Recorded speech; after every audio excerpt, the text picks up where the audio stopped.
제 생일상에 올라온 건 며칠 전 먹다 남은 족발, 뼈와 썩은 떡볶이였습니다.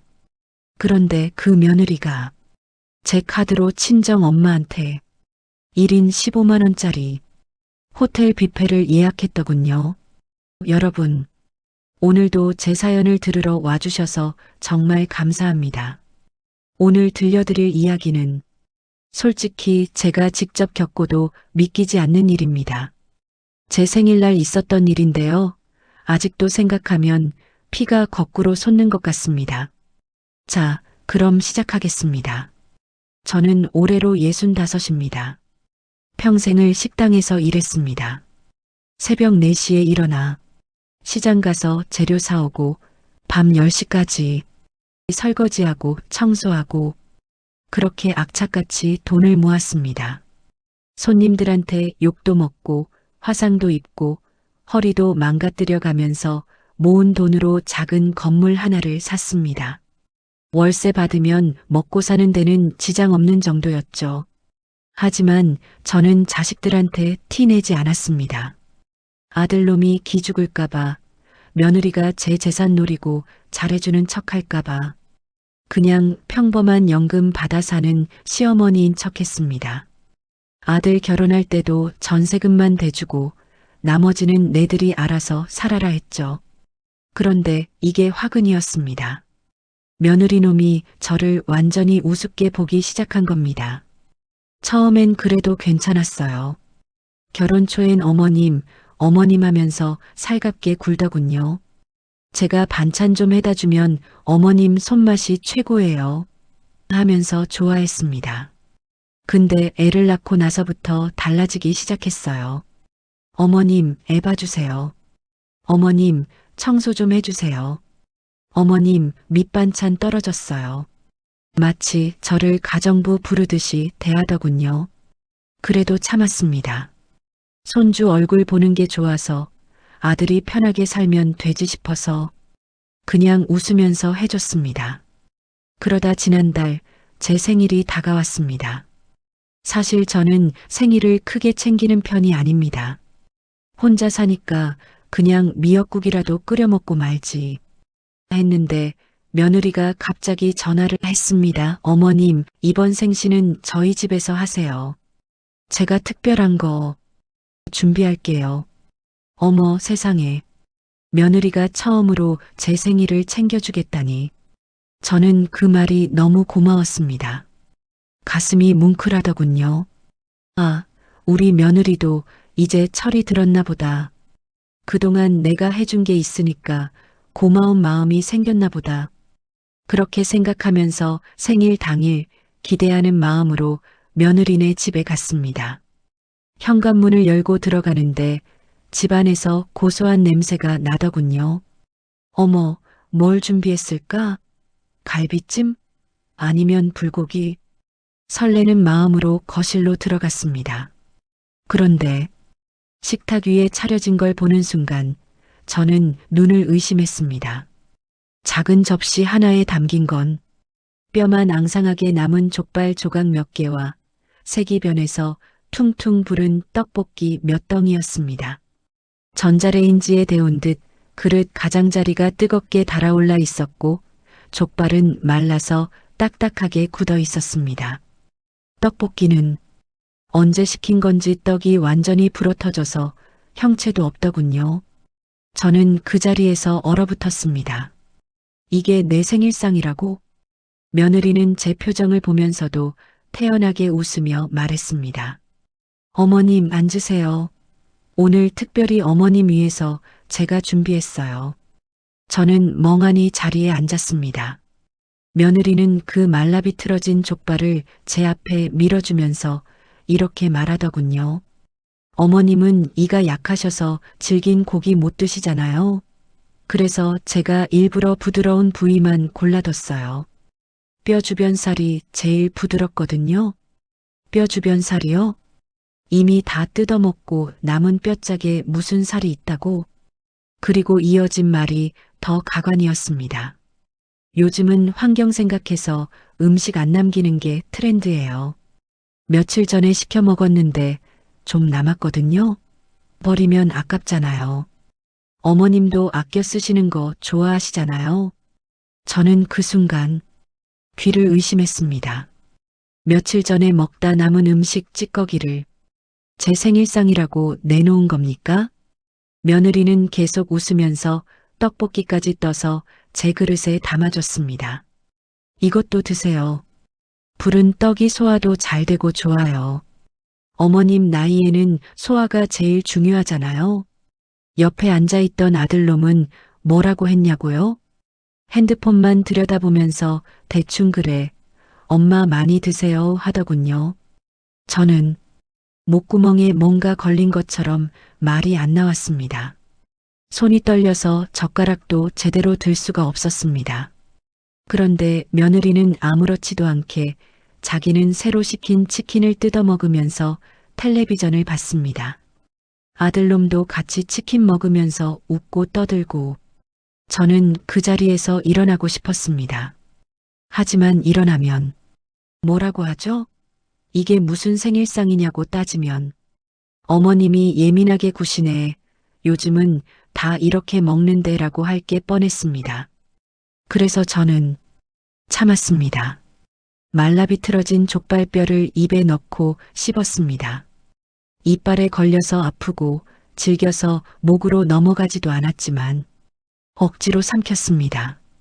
눈물이 날 것 같았지만 꾹 참았습니다. 잘 먹었다 인사를 하고 집에 돌아왔습니다. 집에 오는 길에 저는 계속 울었습니다. 버스 안에서 사람들 눈치 보면서 소리 없이 울었습니다. 내가 뭐가 부족해서 이런 대접을 받는 거지? 평생 고생해서 모은 돈으로 아들 결혼시키고 손주 봐주고 밑반찬 해다 주고 그렇게 해줬는데 이게 내가 받을 대접인가? 집에 도착해서도 밥이 목으로 넘어가지 않았습니다. 그냥 소파에 앉아서 멍하니 있었습니다. 그런데 그때였습니다. 핸드폰에서 띠링 소리가 났습니다. 카드사 앱 알림이었습니다. 카드 승인네요. 31만 5천 원. 호텔 레스토랑 뭐죠? 저는 오늘 카드를 쓴 적이 없는데요. 그리고 이어서 또 알림이 왔습니다. 카드 승인네요. 285만 원. 백화점 명품관 28만. 아니, 285만 원? 저는 손이 떨려서 카드사 앱을 열어봤습니다. 그리고 결제 내역을 확인하는 순간 저는 정말로 숨이 턱 막혔습니다. 결제 내역을 보는 순간 저는 눈앞이 깜깜해졌습니다. 호텔 레스토랑 31만 5천 원. 백화점 명품관 285만 원. 그리고 결제 시간을 보니 오늘 오후 2시, 3시 제가 며느리네 집에서 남은 족발뼈를 씹어먹고 있을 바로 그 시간이었습니다. 손이 떨려서 제대로 화면을 누를 수가 없었습니다. 이게 뭐지? 누가 내 카드를? 저는 급하게 카드사 고객센터에 전화를 걸었습니다. 여보세요. 제 카드가 도용당한 것 같아요. 상담원이 차분하게 물었습니다. 고객님, 혹시 카드를 다른 분께 빌려주신 적은 없으신가요? 아니, 그게... 그 순간 머릿속에 스쳐 지나가는 기억이 있었습니다. 한 달 전쯤이었나요? 며느리가 전화를 했었습니다.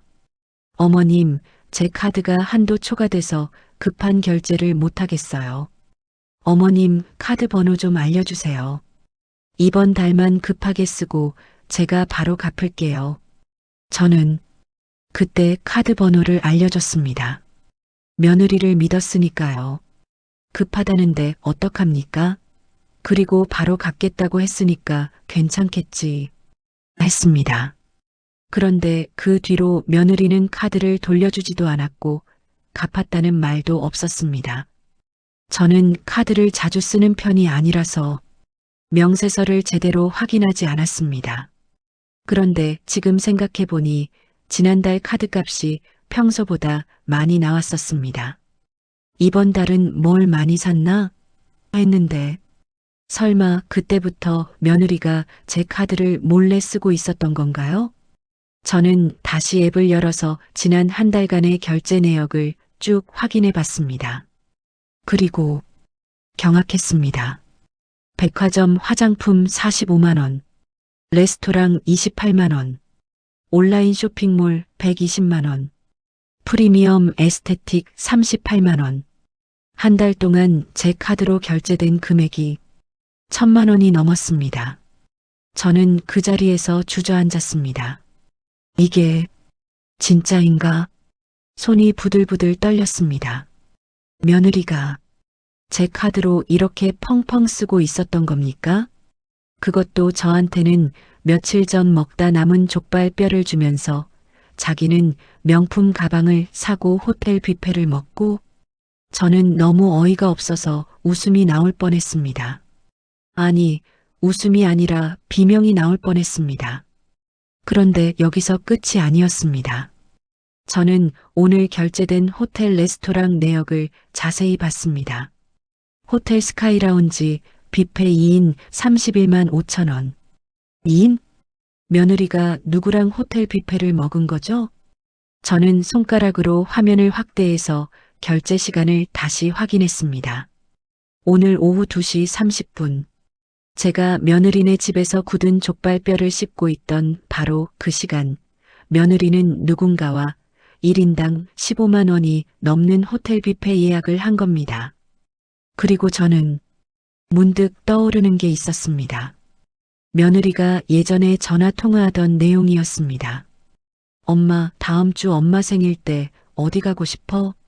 응, 호텔 뷔페? 좋지. 내가 예약할게. 설마 하는 마음에 저는 명품 백화점 결제 내역도 다시 확인했습니다. 오늘 오후 3시 15분. 백화점 명품관 브랜드 핸드백 285만 원. 그리고 제 머릿속에 스쳐 지나가는 며느리의 목소리가 있었습니다. 일주일 전쯤 며느리가 친정 엄마와 통화하면서 했던 말이었습니다. 엄마, 생일 선물로 뭐 갖고 싶어? 가방? 어떤 거? 아, 그거? 비싼데. 뭐, 엄마 생일인데 당연히 사드려야지. 저는 그 순간 모든 퍼즐이 맞춰지는 걸 느꼈습니다. 며느리는 오늘 제 생일날 저한테는 먹다 남은 족발뼈와 썩은 떡볶이를 주고 제 카드로 친정 엄마 생일 선물로 300만 원짜리 명품 가방을 사주고 제 카드로 친정 엄마와 함께 호텔 뷔페 예약을 한 겁니다. 그것도 제 생일날. 저는 그 자리에서 비명을 지를 뻔했습니다. 가슴이 너무 답답해서 숨을 쉴 수가 없었습니다. 이게 사람이 할 짓인가? 내가 그렇게 만만해 보였나? 평생 고생해서 모은 돈으로 너희 전세금 대주고 손주 봐주고 밑반찬 해다주고 그렇게 해줬는데 나한테 이럴 수가 있나? 눈물이 주르륵 흘러내렸습니다. 억울하고 분하고 서럽고 그런데 그 순간 눈물을 닦으면서 저는 문득 깨달았습니다. 아, 나는 그동안 호구였구나. 며느리 눈에 저는 그냥 돈 뜯어낼 수 있는 봉이었던 겁니다. 공짜로 애 봐주고 공짜로 밑반찬 해다주고 카드까지 빌려주는 그냥 호구. 그래서 며느리는 저한테 먹다 남은 족발뼈를 줘도 되는 줄 알았던 거죠. 어차피 시어머니는 뭘 줘도 받아먹을 거고 항의도 안 할 거라고 생각한 겁니다. 저는 그 순간 뭔가가 딱 끊어지는 걸 느꼈습니다. 그래, 이제 끝이다. 더 이상 참지 않는다. 저는 눈물을 닦고 일어났습니다. 그리고 핸드폰을 들어서 카드사에 다시 전화를 걸었습니다. 이번엔 목소리가 떨리지 않았습니다. 여보세요. 제 카드가 도난당했습니다. 지금 당장 카드 정지해 주시고 도난 신고 접수해 주세요. 상담원이 물었습니다. 고객님, 혹시 카드를 분실하신 건가요? 아니요. 카드는 제가 갖고 있습니다. 하지만 누군가 제 카드 정보를 몰래 빼가서 무단으로 사용하고 있어요. 지금 당장 모든 카드 사용을 정지시켜 주세요. 알겠습니다. 지금 바로 처리해 드리겠습니다. 저는 전화를 끊고 제 지갑에 있는 다른 카드들도 전부 확인했습니다. 그리고 모든 카드사에 전화를 걸어서 카드 사용 정지를 요청했습니다. 마지막으로 며느리가 오늘 결제한 호텔 뷔페 예약 시간을 확인했습니다. 오늘 저녁 6시 30분 호텔 스카이라운지. 시계를 보니 지금 오후 5시. 1시간 반 뒤면 며느리가 친정 엄마를 데리고 호텔에 도착할 겁니다. 그리고 음식을 배불리 먹고 계산하려는 순간 카드 결제가 거부될 겁니다. 저는 그 장면을 상상하니까 입꼬리가 올라가는 걸 느꼈습니다. 그래, 내가 나한테 어떻게 했는지 똑똑히 느껴봐라. 저는 소파에 앉아서 시계를 보면서 기다렸습니다. 오후 6시, 6시 15분, 6시 30분.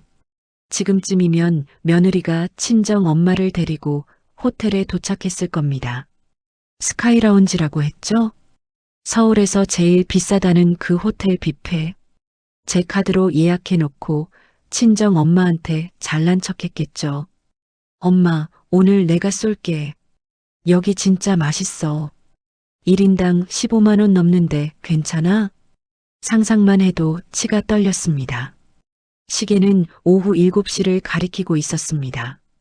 지금쯤이면 배불리 먹고 디저트까지 먹고 계산대로 가고 있을 시간입니다. 그때였습니다.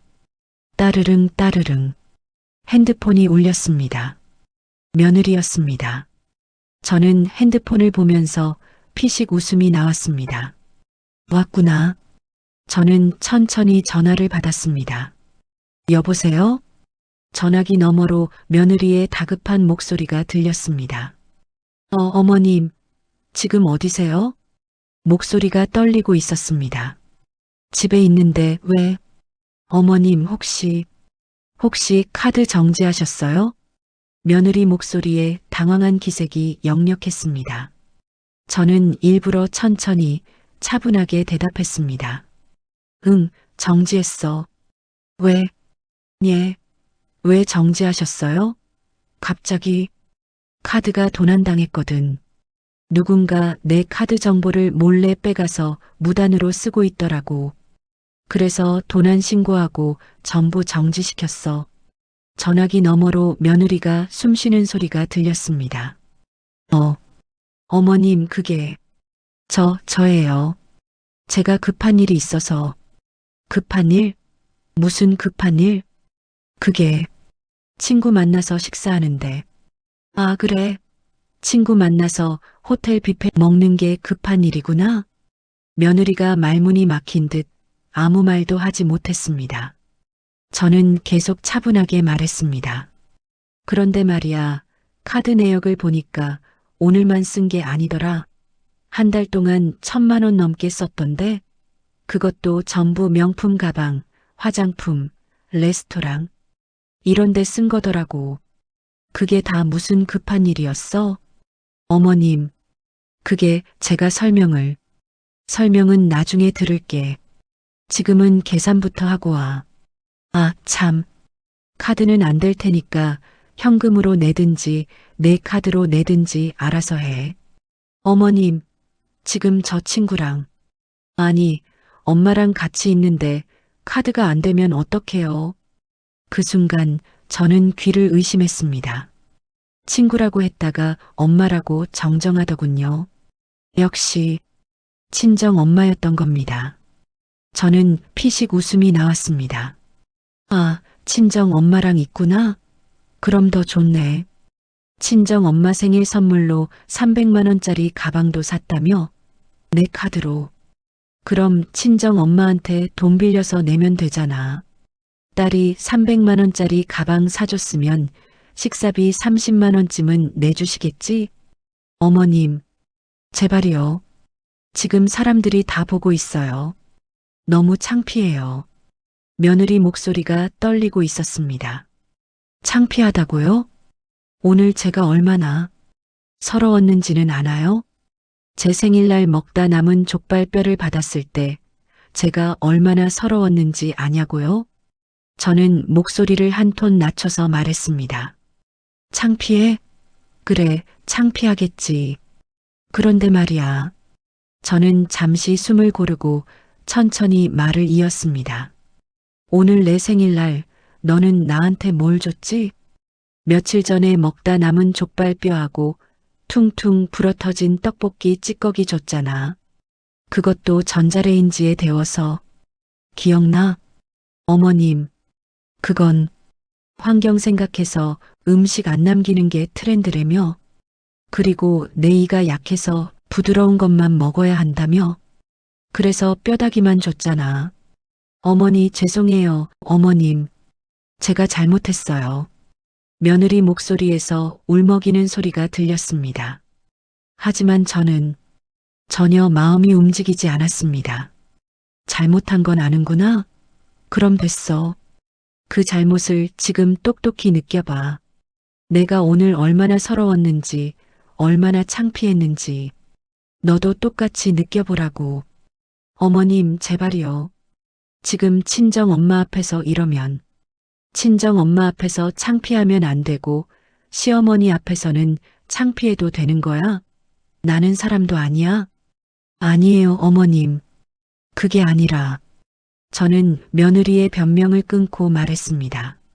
알았어. 이제 그만 끊을게. 계산은 알아서 잘하고 설거지까지 하고 와. 요즘은 카드 없으면 설거지로 대신할 수 있다며? 환경도 생각하고 좋잖아. 어머님, 저는 그대로 전화를 끊어버렸습니다. 핸드폰을 내려놓는 제 손이 떨리고 있었습니다. 하지만 이상하게 속이 시원했습니다. 평생 처음으로 제대로 한마디 한 것 같았습니다. 그동안 저는 너무 참기만 했던 것 같습니다. 며느리니까 이해해야지. 아들이 편하게 살아야지.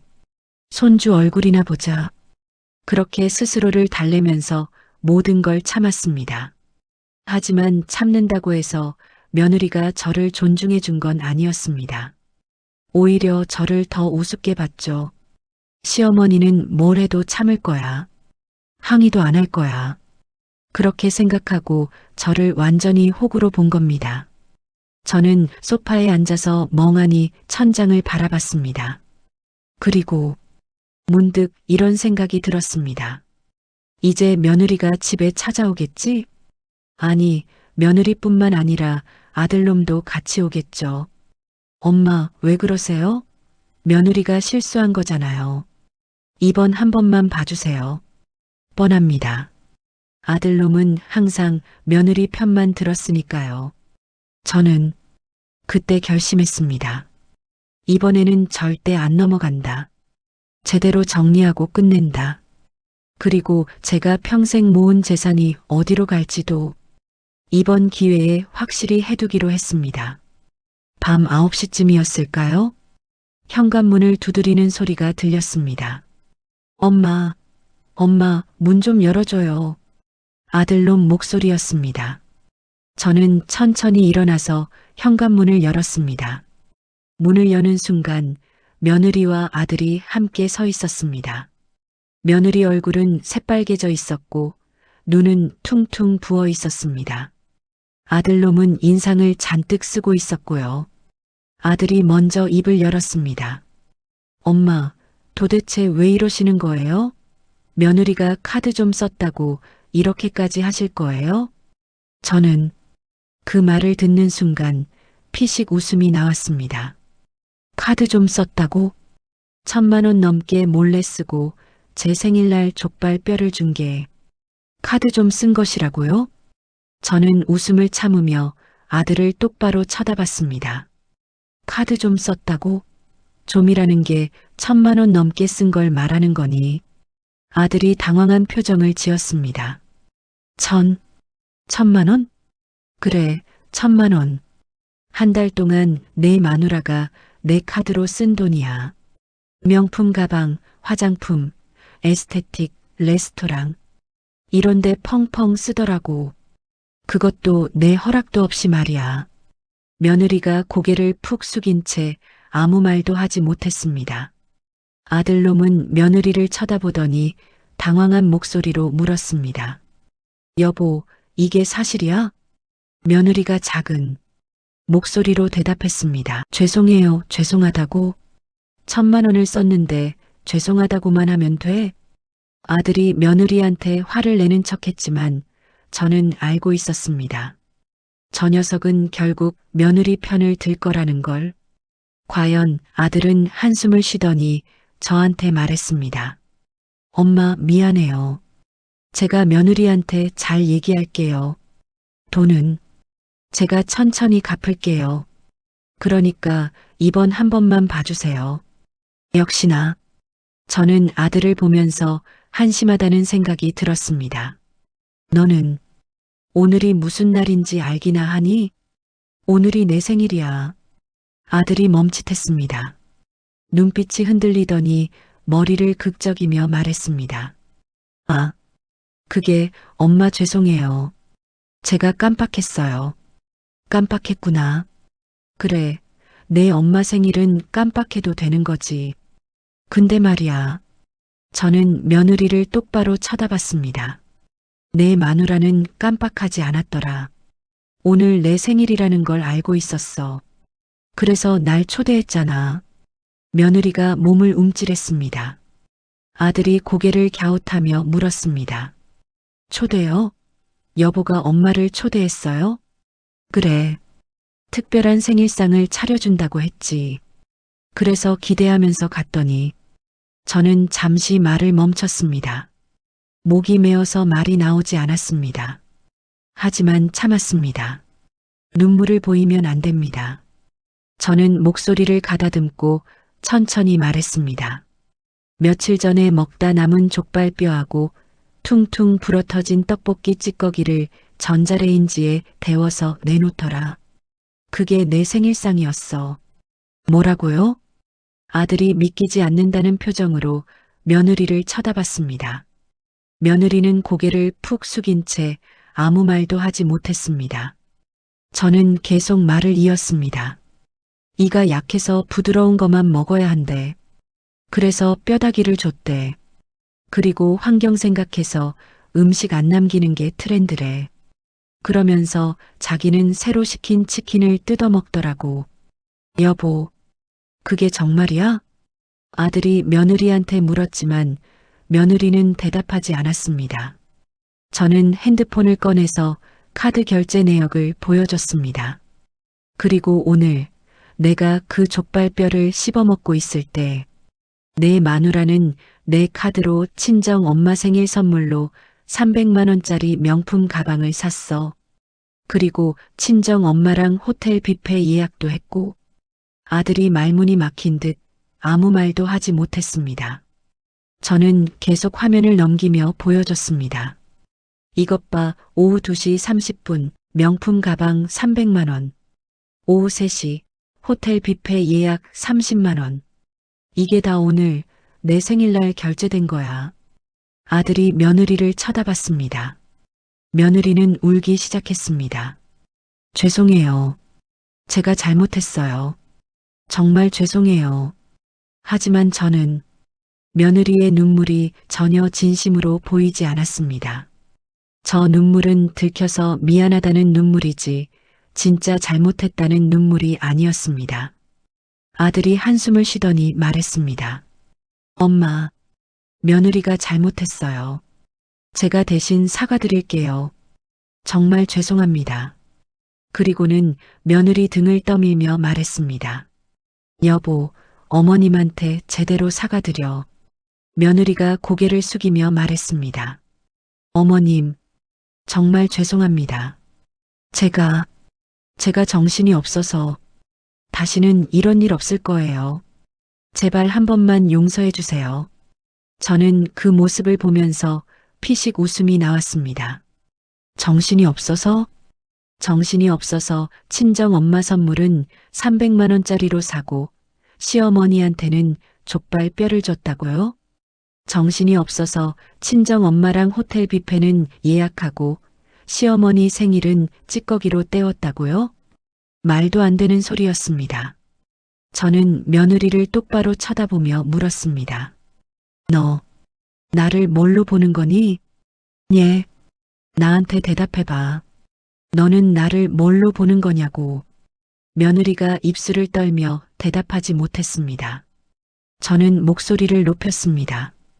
돈 뜯어낼 수 있는 은행? 공짜로 애 봐주는 베이비시터? 밑반찬 배달해주는 가정부? 내가 너한테 뭐로 보이는지 대답해봐. 아, 아니에요, 어머님. 아니긴 뭐가 아니야. 너는 나를 완전히 호구로 본 거잖아. 제 목소리가 떨렸습니다. 평생 처음으로 이렇게 큰 소리로 화를 내봤습니다.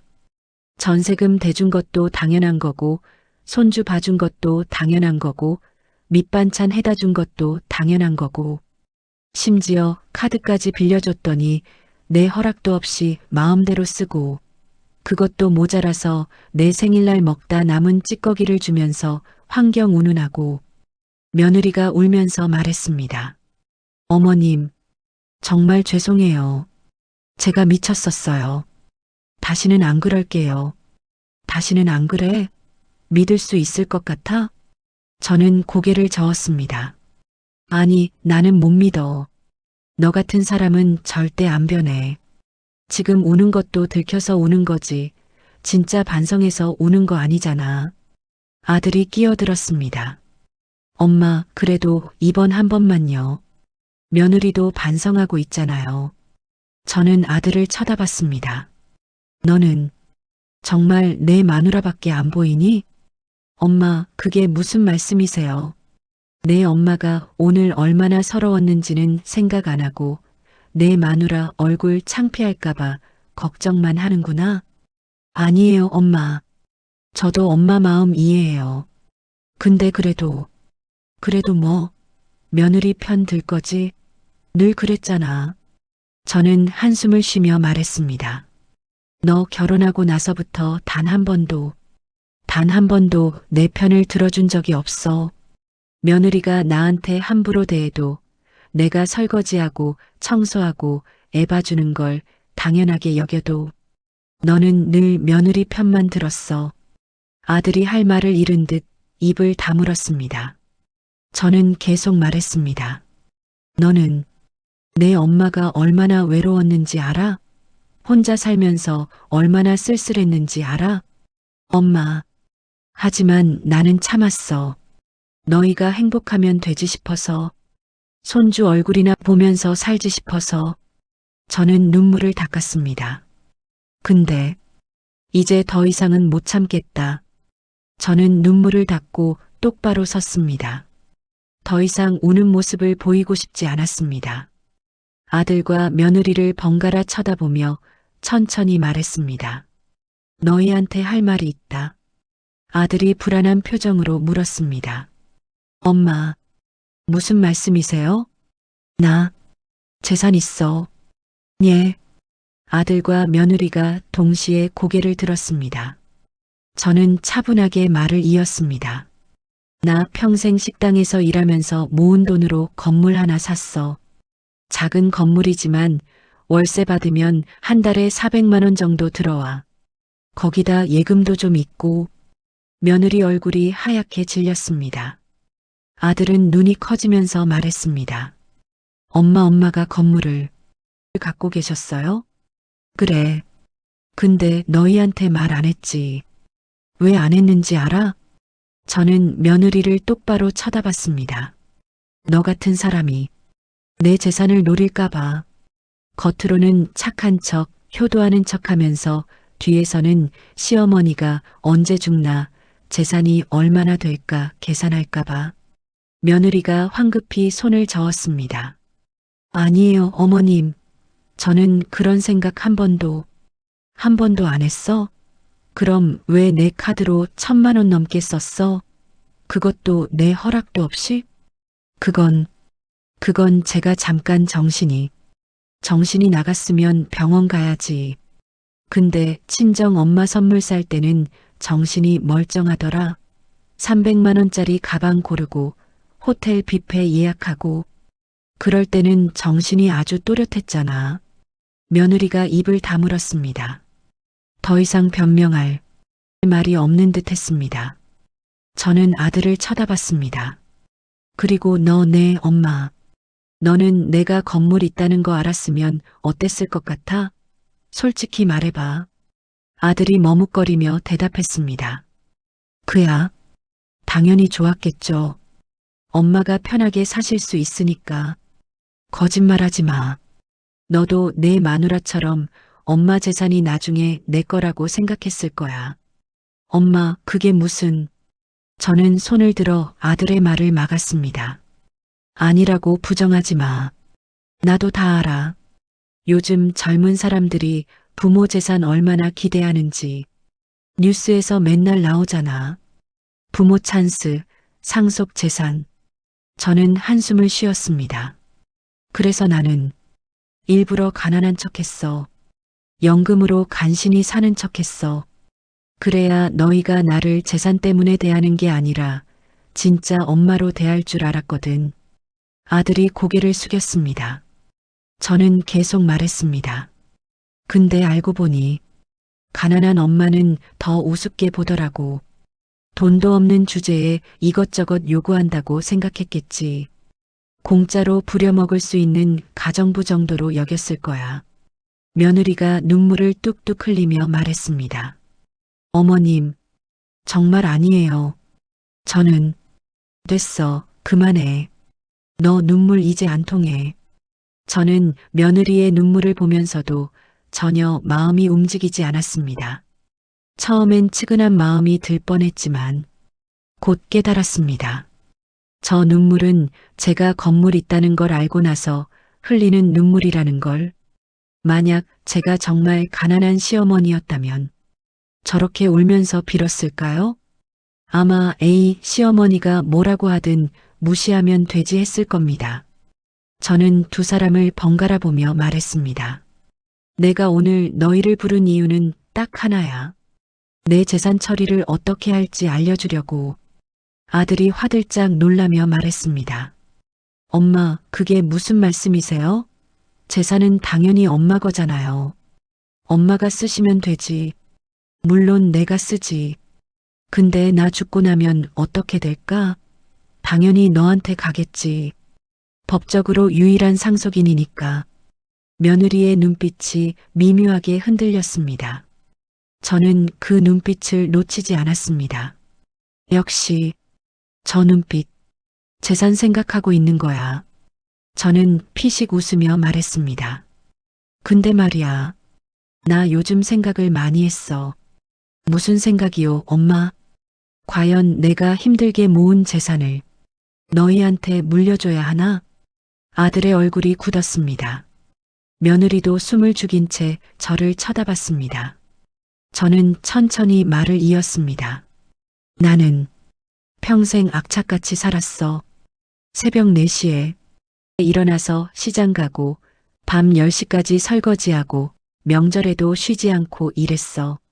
손님들한테 욕먹고 뜨거운 기름에 화상 입고 허리 망가뜨리면서 그렇게 모은 돈이야. 제 목소리가 떨렸습니다. 그런데 그 돈을 며느리 명품 가방 사는데, 친정 엄마 호텔 뷔페 사주는데, 그런데 쓰이는 걸 보면서 내가 왜 이렇게 고생했나 싶더라고. 아들이 급하게 말했습니다. 엄마, 그건 며느리가 잘못한 거예요. 제가 혼낼게요. 다시는 혼낸다고 달라질 것 같아? 저는 고개를 저었습니다. 안 달라져. 사람은 쉽게 안 변해. 특히 저런 사람은 절대 안 변해. 며느리가 흐느끼며 말했습니다. 어머님, 제발이요. 한 번만 기회를 주세요. 정말 달라질게요. 달라지긴. 지금도 거짓말하고 있잖아. 거짓말 아니에요. 정말이에요. 저는 며느리를 똑바로 쳐다보며 물었습니다. 그럼 물어볼게. 너 오늘 호텔에서 계산할 때 내가 카드 정지 안 했으면 어땠을 것 같아? 아무렇지도 않게 내 카드로 계산하고 친정 엄마랑 배불리 먹고 집에 와서 오늘 친구랑 밥 먹었어요. 하고 거짓말했겠지? 며느리가 대답하지 못했습니다. 저는 계속 물었습니다. 그리고 다음 달에도 그 다음 달에도 계속 내 카드로 펑펑 쓰면서 나한테는 족발 뼈나 주고 그랬겠지? 아, 아니에요. 아니긴. 너 지금도 거짓말하잖아. 눈빛 보면 알아. 들켜서 미안한 거지. 진짜 잘못했다고 생각하는 거 아니야. 며느리가 울음을 터뜨렸습니다. 하지만 저는 전혀 마음이 흔들리지 않았습니다. 저는 두 사람을 똑바로 보며 선언했습니다. 그래서 나 결정했어. 뭘 결정하셨는데요? 내 재산 너희한테 한 푼도 안 줄 거야. 제 말이 끝나자마자 거실이 순간 얼어붙었습니다. 아들과 며느리는 마치 귀를 의심하는 듯한 표정으로 저를 쳐다봤습니다. 아들이 먼저 입을 열었습니다. 엄마, 지금 무슨 말씀을 하시는 거예요? 내 말 그대로야. 내 재산은 너희한테 한 푼도 안 간다. 며느리가 황급히 앞으로 나서며 말했습니다. 어머님, 그건 너무하시잖아요. 제가 잘못했어요. 제가 정말 잘못했다고요. 알아, 내가 잘못한 거. 근데 그게 뭐? 잘못한 걸 알면 용서받을 수 있는 거야? 그럼 어떻게 하면 되는데요? 제가 뭘 해야 어머님이 용서해 주실 건데요? 저는 며느리의 절박한 목소리를 들으면서 피식 웃음이 나왔습니다. 역시 재산 때문이구나. 만약 제가 정말 가난한 시어머니였다면 저렇게 필사적으로 빌지 않았을 겁니다. 저는 차분하게 대답했습니다. 아무것도 안 해도 돼. 그냥 내 눈앞에서 사라지면 돼. 네, 나는 이제 너희가 보기 싫어. 특히 너. 저는 며느리를 똑바로 가리켰습니다. 너는 내가 평생 만난 사람 중에 가장 지독한 사람이야. 겉으로는 착한 척, 효도하는 척 하면서 뒤에서는 시어머니를 완전히 우습게 보고 돈만 뜯어내려고 하고 어머님 정말 아니에요. 아니긴 뭐가 아니야. 내가 나한테 어떻게 했는데.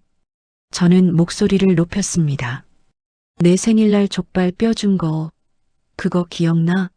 며칠 전에 먹다 남은 뼈다귀를 전자레인지에 데워서 어머님 이가 약하셔서 부드러운 거 드셔야 해요 하면서 준 거. 그게 사람이 할 짓이야? 며느리가 울면서 고개를 저었습니다. 저는 계속 말했습니다. 그리고 그 시간에 내 카드로 친정 엄마 선물 300만 원짜리 사고 호텔 뷔페 예약하고 나는 족발 뼈 씹고 있을 때 말이야. 죄송해요. 정말 죄송해요. 죄송하다는 말로 다 되는 줄 알아? 너는 나를 완전히 무시한 거야. 사람 취급도 안 한 거라고. 제 목소리가 떨렸습니다. 눈물이 날 것 같았지만 참았습니다. 아들이 끼어들었습니다. 엄마 알겠어요. 며느리가 정말 잘못했어요. 근데 그렇다고 재산을 한 푼도 안 주신다는 건 왜? 내 재산인데 내 마음대로 못해? 그게 아니라 저는 엄마 아들이잖아요. 법적으로도 저는 아들의 말을 끊었습니다. 법적으로 상속인이니까 당연히 받을 수 있다고 생각하는 거지. 그래, 법적으로는 내가 받을 수도 있어. 근데 말이야. 저는 핸드폰을 꺼내 들었습니다. 나 어제 변호사 사무실 다녀왔어. 아들과 며느리의 얼굴이 동시에 굳었습니다. 유언장 작성하고 왔어. 내 모든 재산을 사회에 기부한다고. 엄마, 아들이 소리쳤습니다. 그게 무슨 말씀이세요?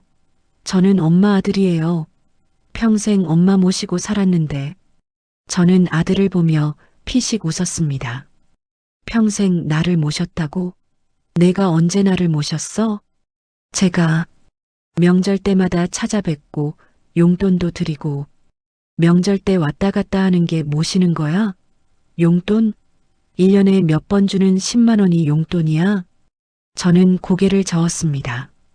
너는 진짜 모시는 게 뭔지 몰라. 진짜 모시는 건 말이야. 저는 잠시 말을 멈췄습니다. 목이 메었습니다.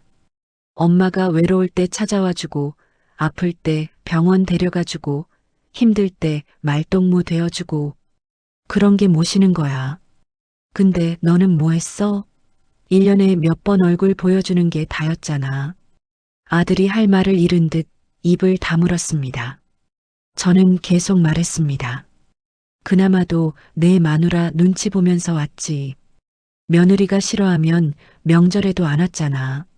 작년 추석 때 기억나? 며느리가 친정 간다고 해서 너도 같이 갔지. 나는 혼자 명절 보냈어. 그건 여보 친정에서 꼭 오라고 해서. 그럼 나는 내 친정인데? 나는 중요하지 않았어? 아들이 대답하지 못했습니다. 저는 한숨을 쉬며 말했습니다.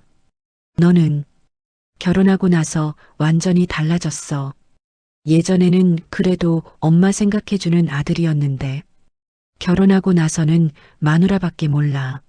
며느리가 끼어들었습니다. 어머님, 그건 제 잘못이에요. 제가 남편을 너무 붙잡고 있었어요. 앞으로는 자주 어머님 찾아뵙게 할게요. 제발. 됐어. 그만해. 이제 와서 그런 말 해봤자 소용없어. 저는 두 사람을 번갈아 보며 말했습니다. 나는 결정했어. 내 재산은 불우이웃 돕기재단에 기부할 거야.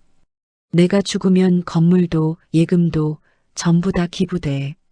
며느리가 무릎을 꿇으며 울었습니다. 어머님, 제발요. 다시 한 번만 생각해 주세요. 저희도 살아야 해요. 애들도 키워야 하고. 애들 키우는 건 내 책임이지. 내 책임이 아니야. 너희가 벌어서 키워.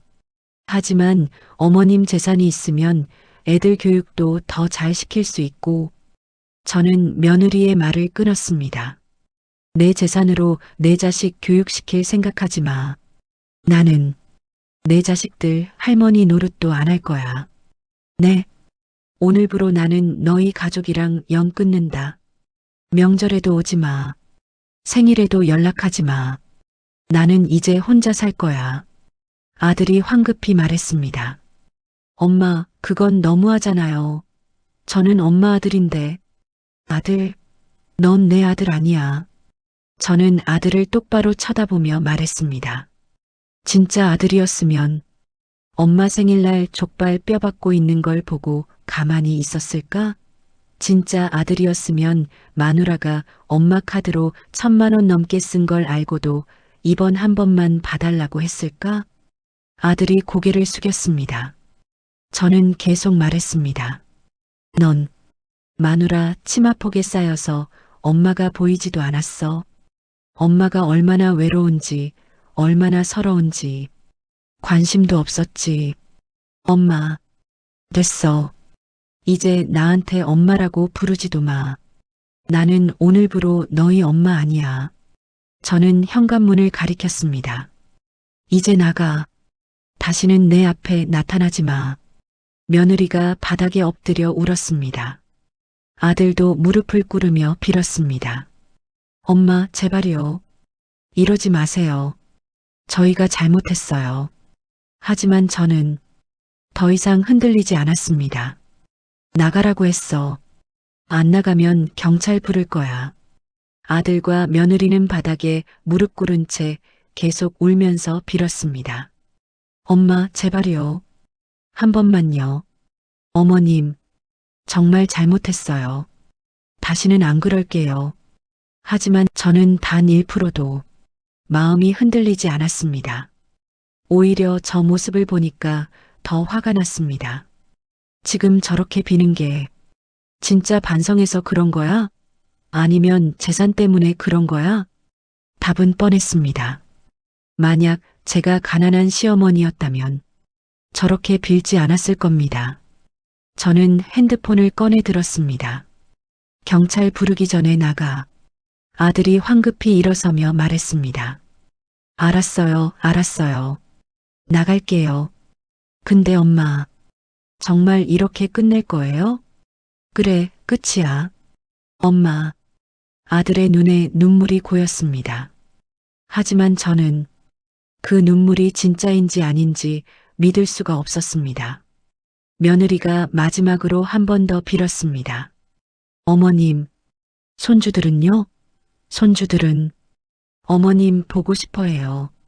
손주들 때문에라도 저는 며느리의 말을 끊었습니다. 손주 핑계 대지 마. 너는 손주들 데리고 나 찾아온 적도 별로 없잖아. 내가 손주들 봐줄 때만 데려왔지 손주 보여주려고 온 적은 거의 없어. 그리고 솔직히 말해봐. 너 손주들한테 할머니 욕 안 했어? 할머니는 인색하다.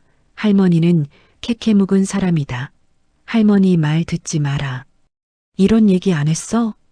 며느리가 입술을 깨물며 대답하지 못했습니다. 저는 피식 웃었습니다. 역시 했구나.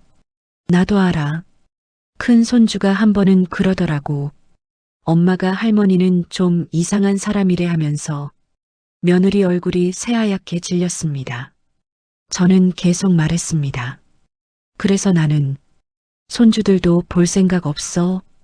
어차피 너한테 교육받은 애들이 나를 어떻게 보겠어? 할머니가 아니라 이상한 노인네 정도로 생각하겠지. 어머님, 됐으니까 이제 진짜 나가. 내 인내심도 한계가 있어. 저는 현관문을 활짝 열었습니다. 찬바람이 쌩하고 들어왔습니다. 아들이 며느리를 일으켜 세웠습니다. 두 사람은 비틀거리며 현관 쪽으로 걸어갔습니다. 아들이 신발을 신으면서 마지막으로 한마디 했습니다. 엄마, 후회하실 거예요. 나중에 외롭고 아프면 그때는 이미 늦었다는 거 아실 거예요. 저는 아들을 보며 차갑게 웃었습니다. 후회? 내가 후회할 것 같아? 혼자 늙으면 얼마나 외로운데요. 지금도 외로워. 너희가 있어도 외로웠어. 오히려 너희 없으면 더 편할 것 같은데? 아들이 할 말을 잃은 듯 입을 다물었습니다. 저는 계속 말했습니다. 그리고 말이야. 나 친구들 많아. 같이 등산도 가고 여행도 가고 맛있는 거 먹으러도 다녀. 너희보다 친구들이 훨씬 나를 잘 챙겨줘. 그러니까 걱정하지 마. 나는 혼자서도 잘 살 거야. 오히려 너희한테 신경 안 써도 되니까 더 편할 것 같아. 며느리가 문 밖으로 나가면서 돌아봤습니다. 눈물 범벅이 된 얼굴로 한마디 했습니다. 어머님, 정말 이렇게 끝내실 거예요? 저는 고개를 끄덕였습니다. 그래, 끝이야. 다신 연락하지 마. 그리고 저는 쾅 하고 문을 닫아버렸습니다. 문 밖에서 며느리가 우는 소리가 들렸습니다. 아들이 며느리를 달래는 목소리도 들렸습니다. 하지만 저는 문을 다시 열지 않았습니다. 그냥 등을 문에 기대고 서 있었습니다. 가슴이 두근두근 뛰었습니다. 내가 정말 잘한 걸까? 순간 그런 생각이 들었습니다. 하지만 곧 고개를 저었습니다. 아니야. 나는 잘했어. 이제라도 정리한 게 다행이야. 저는 거실로 돌아와서 소파에 앉았습니다. 그리고 한참을 멍하니 앉아 있었습니다. 눈물이 나올 줄 알았는데 이상하게 눈물이 나오지 않았습니다. 오히려 가슴이 뻥 뚫린 것 같았습니다. 마치 무거운 짐을 내려놓은 것 같은 느낌이었습니다. 그래, 이제 자유야. 저는 핸드폰을 꺼내서 친구들 단톡방을 열었습니다. 친구 3명이 있는 단톡방이었습니다. 같이 등산도 다니고 여행도 다니는 친구들이었죠. 저는 메시지를 보냈습니다. 얘들아, 나 오늘 생일인데 같이 저녁 먹을래? 곧바로 답장이 왔습니다. 어머, 언니 생일이었어? 축하해. 당연히 먹어야지. 언니, 어디 갈래? 내가 맛집 하나 알아뒀는데 거기 갈까? 좋아. 나도 갈게. 몇 시에 만날까? 저는 핸드폰을 보면서 피식 웃었습니다. 그래, 이게 진짜 가족이지. 핏줄로 연결된 가족보다 진심으로 나를 아껴주는 사람들이 진짜 가족인 것 같았습니다. 저는 답장을 보냈습니다. 7시에 만나자. 오늘은 내가 쏠게. 비싼 거 먹어도 돼. 와, 언니 오늘 대박 났어? 키읔키읔키읔. 좋아, 좋아. 그럼 한우 먹으러 가자. 오케이. 7시에 봐. 저는 핸드폰을 내려놓고 일어났습니다. 그리고 옷장을 열어서 제일 좋은 옷을 꺼냈습니다. 한 번도 안 입어본 옷이었습니다. 아껴두고 있었거든요. 언젠가 특별한 날에 입어야지 하면서요. 근데 생각해보니 그 특별한 날이 언제 올까요? 아들 결혼식? 손주 돌잔치? 그런 날들은 제가 주인공이 아니잖아요. 그냥 엄마, 할머니 역할만 하는 날이죠. 오늘은 달랐습니다. 오늘은 제가 주인공인 날입니다. 제 생일이니까요. 저는 옷을 갈아입고 거울을 봤습니다. 생각보다 괜찮았습니다. 주름은 있지만 눈빛만큼은 살아있었습니다. 그래, 나도 아직 살아있어. 인생은 아직 안 끝났어. 저는 화장을 하고 향수를 뿌렸습니다. 그리고 집을 나섰습니다. 버스를 타고 식당으로 가는 길, 창밖을 보면서 생각했습니다. 앞으로 어떻게 살까? 솔직히 계획 같은 건 없었습니다. 그냥 하루하루 행복하게 살면 되는 거죠. 친구들이랑 여행도 가고 맛있는 것도 먹고 하고 싶은 거 하면서 살면 되는 겁니다. 평생 남들 눈치 보면서 남들 위해서 살았으니까 이제는 저를 위해서 살 겁니다. 식당에 도착하니 친구들이 먼저 와 있었습니다. 언니, 생일 축하해. 언니, 오늘 왜 이렇게 예뻐 보여? 그러게, 무슨 좋은 일 있어? 저는 웃으며 대답했습니다. 응, 좋은 일 있어. 오늘 드디어 자유를 찾았거든. 친구들과 저녁을 먹으면서 저는 오늘 있었던 일을 전부 얘기했습니다. 족발 뼈 이야기, 카드 도용 이야기, 그리고 아들과 며느리를 내쫓은 이야기까지. 친구들은 제 얘기를 듣더니 박수를 쳤습니다. 언니 정말 잘했어. 진작 그랬어야지. 맞아. 그런 며느리는 당연히 내쫓아야 해. 그리고 재산 기부하기로 한 것도 정말 잘한 결정이야. 그런 사람들한테 물려주면 안 되지. 친구들은 저를 응원해줬습니다. 그리고 한 친구가 말했습니다. 언니, 이제 우리랑 여행 가자. 유럽 한 달 살기 어때?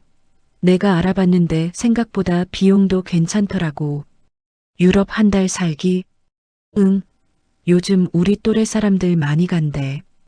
포르투갈이나 스페인 같은 데 가서 한 달 동안 살면서 여유롭게 여행하는 거야. 저는 그 말을 듣는 순간 가슴이 두근거렸습니다. 유럽 여행. 평생 한 번도 가본 적 없는데 항상 미루기만 했습니다. 나중에 시간 나면 가야지. 돈 아껴뒀다가 나중에 가야지. 근데 그 나중에는 절대 오지 않았습니다. 항상 아들 일, 손주 일, 집안일. 뭔가 핑계가 있었거든요. 하지만 이제는 달랐습니다. 이제는 정말로 자유로웠습니다. 저는 친구들을 보며 환하게 웃었습니다. 좋아, 가자. 언제 출발할래?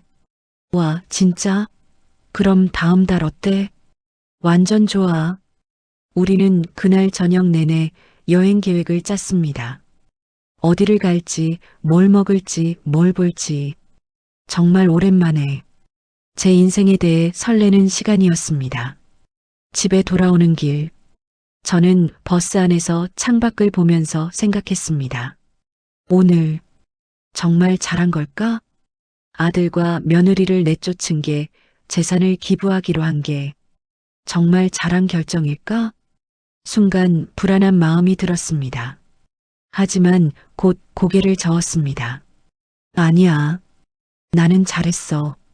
만약 오늘 또 넘어갔다면 며느리는 또 제 카드로 펑펑 쓰고 저한테는 찌꺼기만 줬을 겁니다. 아들은 또 며느리 편만 들고 저는 또 혼자 서러워했겠죠.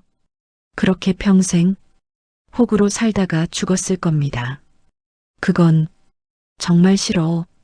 저는 제 인생을 되돌아봤습니다. 평생 누군가를 위해서만 살았습니다. 어렸을 땐 부모님 뒷바라지, 결혼해서는 남편과 시댁 뒷바라지, 남편 죽고 나서는 아들 뒷바라지.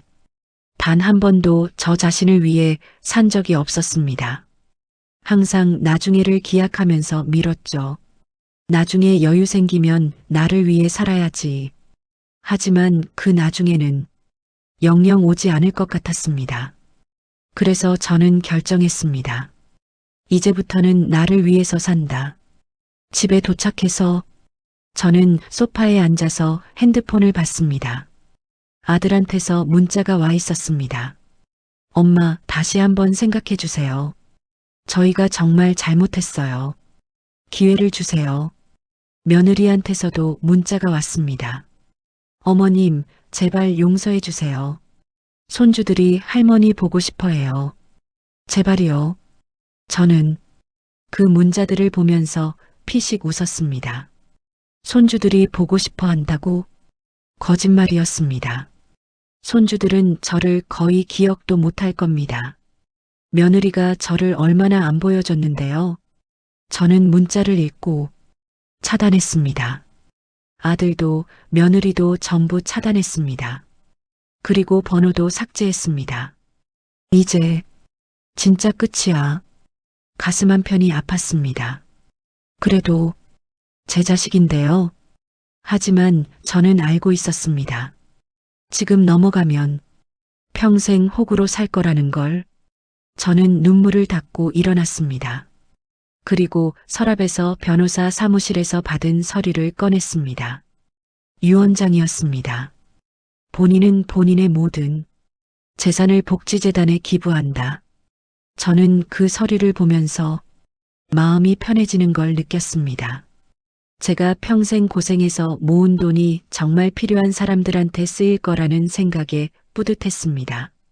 며느리 명품 가방 사는데 쓰이는 것보다 훨씬 의미 있는 일이었죠. 그로부터 한 달 후, 저는 친구들과 함께 유럽행 비행기에 올랐습니다. 포르투갈, 스페인, 프랑스. 한 달 동안 유럽을 여행할 계획이었습니다. 비행기 창밖을 보면서 저는 생각했습니다. 내 인생, 이제 시작이야. 65이라는 나이가 늦은 게 아니었습니다. 오히려 이제부터가 진짜 제 인생이었습니다. 포르투갈에 도착해서 우리는 작은 마을에 숙소를 잡았습니다. 창밖으로 보이는 풍경이 정말 아름다웠습니다. 파란 하늘, 하얀 건물, 그리고 바다. 저는 그 풍경을 보면서 눈물이 났습니다. 이렇게 아름다운 세상이 있었구나. 평생 일만 하면서 살았더니 세상이 이렇게 아름다운지 몰랐습니다. 친구들과 함께 거리를 걸으면서 맛있는 음식을 먹으면서 사진도 찍고 웃고 떠들면서 저는 정말 오랜만에 행복했습니다. 어느 날 저녁 해변가 레스토랑에서 저녁을 먹는데 친구 하나가 물었습니다. 언니, 아들한테서 연락 안 와? 응, 차단했어. 문자도 전화도 다 차단했어. 후회 안 해? 저는 잠시 생각했습니다. 후회하냐고요? 솔직히 가끔은 생각이 났습니다. 아들 얼굴도 손주들 얼굴도. 하지만 후회는 하지 않았습니다. 저는 고개를 저으며 대답했습니다. 아니, 전혀. 오히려 이렇게 살길 잘했다는 생각이 들어. 진작 이럴 걸 그랬어. 그치? 언니 요즘 표정 완전 달라졌어. 전에는 항상 뭔가 걱정스러운 표정이었는데 지금은 진짜 행복해 보여. 저는 웃으며 와인 잔을 들었습니다. 그럼 우리 건배할까? 우리의 행복한 노후를 위해서 건배. 우리는 와인 잔을 부딪혔습니다. 석양이 지는 바다를 보면서 저는 생각했습니다. 나는 이제 자유야. 누군가의 엄마도, 누군가의 할머니도, 누군가의 며느리도 아닌 그냥 저 자신으로 사는 겁니다. 그게 진짜 행복이었습니다. 여러분, 오늘 제 이야기 어떠셨나요? 저는 이 선택을 후회하지 않습니다. 혹시 여러분 중에도 저처럼 참고만 사시는 분들이 계신가요? 가족이니까, 자식이니까, 며느리니까 그렇게 참으면서 사시나요? 하지만 기억하세요. 참는다고 해서 상대방이 고마워하는 게 아니에요. 오히려 더 우습게 봅니다. 여러분의 인생은 여러분 것입니다. 누군가를 위해 희생하는 것도 좋지만 자신을 위해서도 살아야 해요. 저는 이제 진짜 행복합니다. 여러분도 행복하시길 바랍니다. 오늘 영상 여기까지입니다. 시청해주셔서 감사합니다. 구독과 좋아요, 알림 설정 부탁드려요. 다음에 또 만나요.